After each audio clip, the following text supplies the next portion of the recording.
గౌరవనీయులు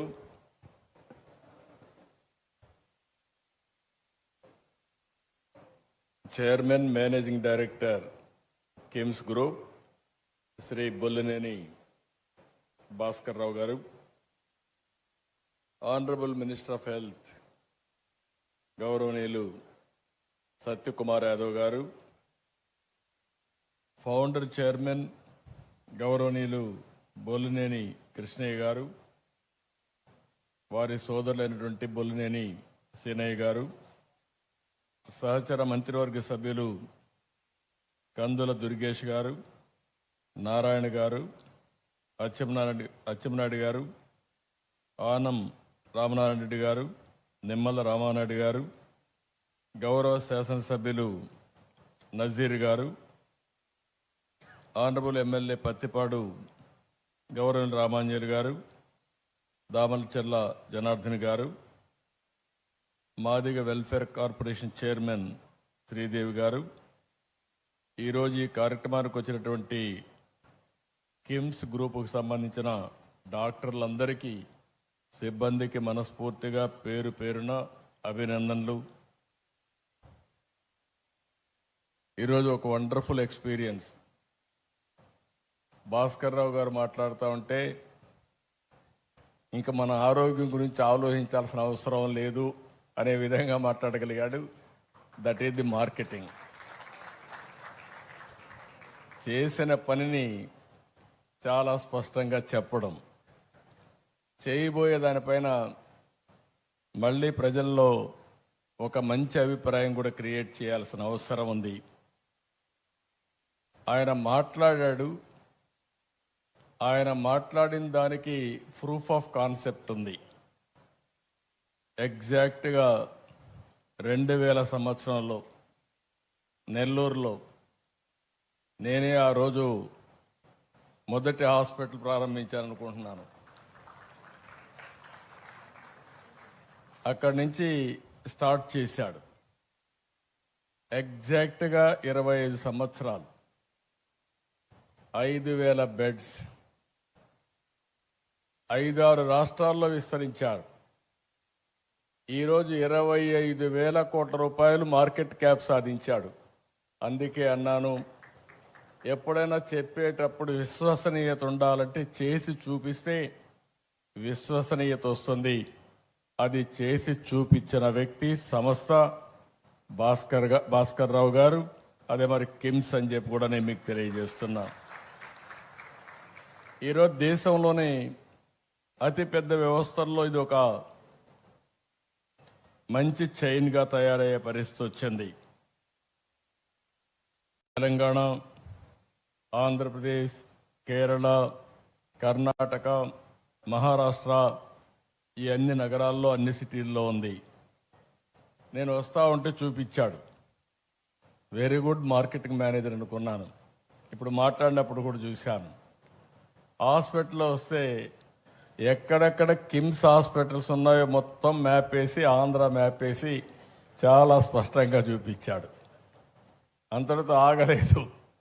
అక్కడి నుంచి మళ్ళీ ఆంధ్రప్రదేశ్లో ఎలాంటి పండుగలు చేస్తారో అవన్నీ కూడా చేశారు.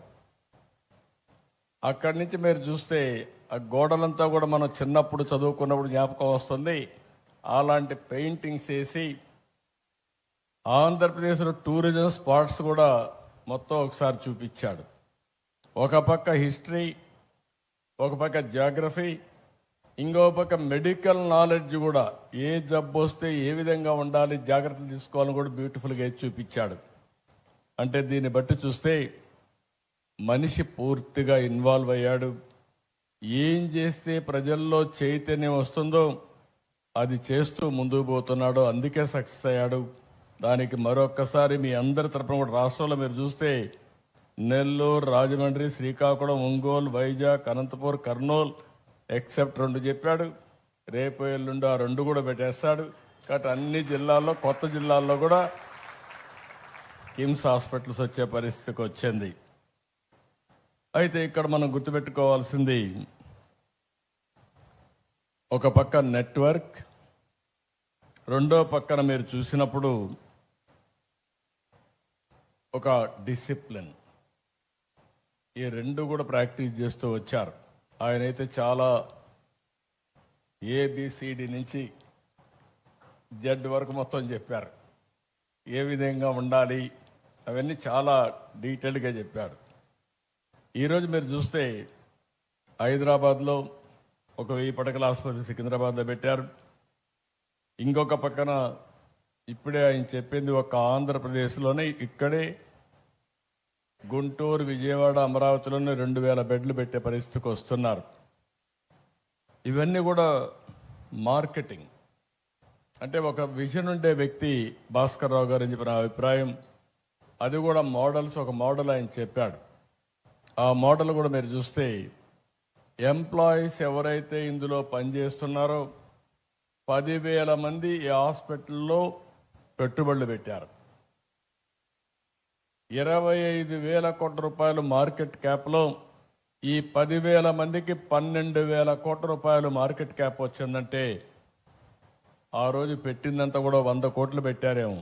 100 కోట్లు పెడితే ఈరోజు 12,000 కోట్ల రూపాయలు మార్కెట్ క్యాప్ వచ్చిందంటే ఆయన ఒక్కడు బాగుపడడం కాదు, హాస్పిటల్లో చేరిన ప్రతి ఒక్క డాక్టర్కి, ప్రతి ఒక్కరికి షేర్ ఇచ్చాడంటే అది విజయ రహస్యం అని చెప్పి మరొకసారి మీ అందరికీ తెలియజేస్తున్నా. మనం అందరం ఒకటే ఆలోచిస్తాం, నేను బాగుంటే చాలని.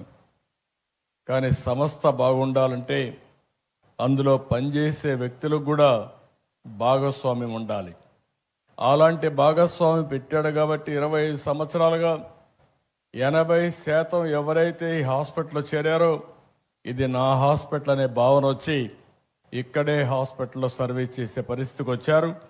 ఇది ఒక మంచి అనుభవం అని చెప్పి కూడా మిగిలిన పారిశ్రామికవేత్తలకు విజ్ఞప్తి చేస్తున్నా.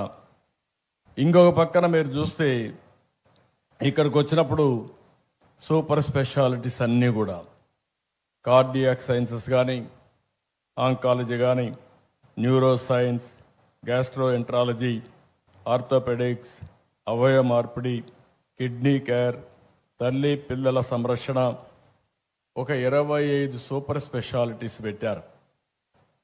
ఈరోజు ఇదే కాకుండా మీరు చూస్తే లేటెస్ట్ ఇంకా ఏ టెక్నాలజీస్ ఉన్నా అవన్నీ కూడా తీసుకొచ్చి శస్త్రచికిత్స అయిన తర్వాత రోగి వేగంగా కోలుకోవడానికే డావిన్సీ రోబోటిక్ సిస్టమ్ తీసుకొచ్చాడు.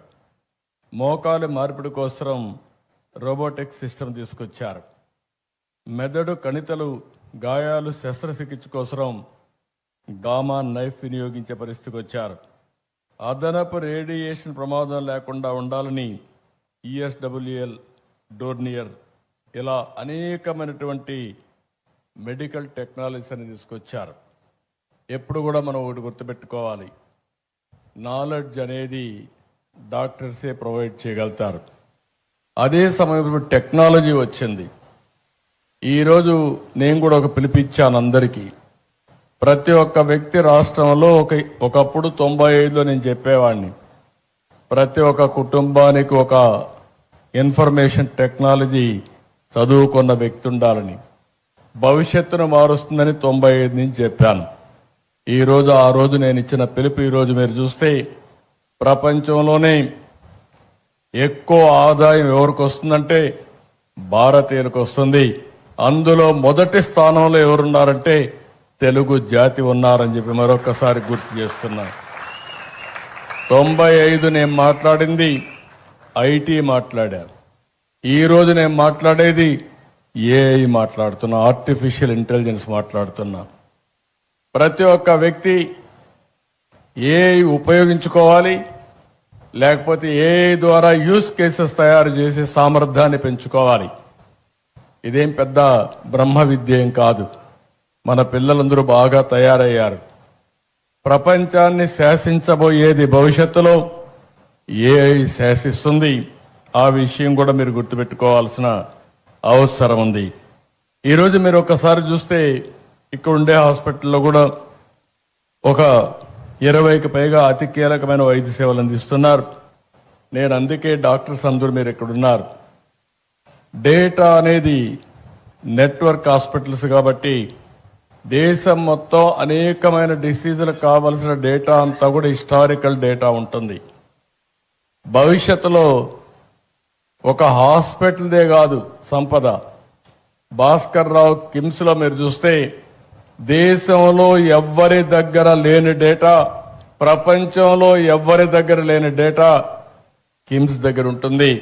డేటా వెల్త్ అని చెప్పి మీ అందరికి తెలియజేస్తున్నా. రేపు రాబోయే రోజుల్లో సంపద మన దగ్గర ఎన్ని కోట్లు ఉన్నాయని కాదు, నా హాస్పిటల్ ఈరోజు మార్కెట్ వాల్యూ ఎంత ఉందని కాదు, నా దగ్గర ఎంత డేటా ఉంటే ఆ డేటాను ఉపయోగించుకుని ఆర్టిఫిషియల్ ఇంటెలిజెన్స్ చేస్తే నిర్ణయాలు 100% పర్ఫెక్ట్ గా వస్తాయి.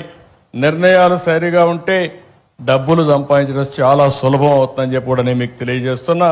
అతి తొందరలోనే డేటా కింగ్ గా హెల్త్ లో భాస్కర్ రావు తయారు కాబోతున్నాడని చెప్పి కూడా నేను మీకు తెలియజేస్తున్నా. అంటే ఒకసారి డేటా వచ్చిన తర్వాత ఇంకొక పక్కన మీరు చూస్తే రియల్ టైం డేటా అన్ని ఐఓటీలు వచ్చేసాయి, వేరబుల్స్ వచ్చేసాయి. ఈరోజు హాస్పిటల్లో డాక్టర్లు కూడా మీరు చూస్తే ఆపరేషన్ చేస్తా ఉంటే ఏఐ ద్వారా మీకు మొత్తం గైడ్ చేసే పరిస్థితికి వచ్చింది. నువ్వు ఇక్కడ తప్పు చేస్తున్నావు, ఇది కరెక్ట్ గా చేయి, ఇక్కడే ప్రేషన్ ఉంది, ఇక్కడ చేయాలని చెప్పి మిమ్మల్ని గైడ్ చేసే పరిస్థితికి వస్తా ఉంది.